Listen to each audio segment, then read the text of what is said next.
Donc on est installé depuis 4 ans désormais, on a repris la ferme de mes parents. Et donc on cultive des légumes variés, on fait des plants, et on a des poules. Et donc nous avons une superficie d'à peu près 1 hectare, avec un petit peu de serre, et surtout beaucoup de légumes en plein champ. Donc on fait plutôt salade, haricots, là on voit des patates. Et donc tout est en bio, comme 40% de la SAU de Crièvre. Alors nous on a un sol qui est extrêmement argileux, avec quasiment aucun caillou, aucun sable grossier, donc c'est un sol qui n'est pas du tout drainant. Donc c'est un sol qui retient énormément l'eau et donc qui fait qu'au printemps c'est assez difficile à travailler. C'est la grosse difficulté, c'est ça. Donc on essaye de l'améliorer avec du compost, avec du fumier, on a un outil qui fait des buttes, qui permet que la terre se réessuie plus facilement. C'est des techniques qu'on met un petit peu en œuvre. Mais le mois de mai, juin, tout le printemps est une espèce de course, une course contre la météo, entre les averses et nous. Et donc c'est vrai que c'est pratique parce qu'après, l'avantage de l'argile, notamment en ces temps de sécheresse répétée, c'est une très grande capacité de rétention d'eau.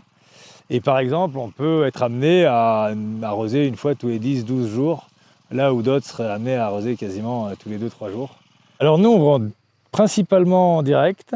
On vend donc au marché à Clel le dimanche matin, quasiment depuis début mai jusqu'à fin novembre. Et on fait un marché à la ferme le jeudi à partir de la semaine du 14 juillet.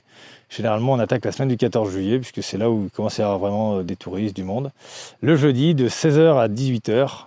Et avec ces 2 points de vente-là, ça nous écoule pas mal de marchandises. Et on fait les plants au printemps. Donc là, c'est la pépinière en bois. Modèle. Alors, c'était mes parents qui avaient construit ça à l'époque. À l'époque, il y avait de la neige, donc ça n'existe plus. Mais donc, l'idée, c'est de faire comme une maison. Pas que ça les arceaux, pas que ça s'effondre. Et donc, ça va être comme la terre argileuse, ça a les avantages et ses inconvénients. C'est l'avantage que ça monte pas mal en température, qui est très fine, qui n'a pas beaucoup d'aération. Et ça a les avantages que quand il commence à faire mi-mai et qu'il fait 25-30 degrés, ça monte vraiment trop en température. Et là, il faut qu'on sorte les plants. Mais c'est là où on fait démarrer tous nos semis. Tous les semis de printemps, on voit les tomates, les courgettes, les concombres.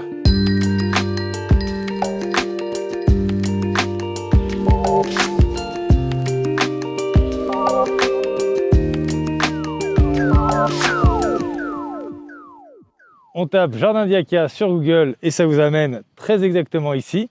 On fait le marché de producteurs ici, on voit les légumes en été. Et après, le plus simple, ça va être de suivre les panneaux Jardin d'Iaka depuis la sortie de Clel pour vous aider jusqu'ici. Nous sommes après les asperges de Lionel et la ferme Gabert.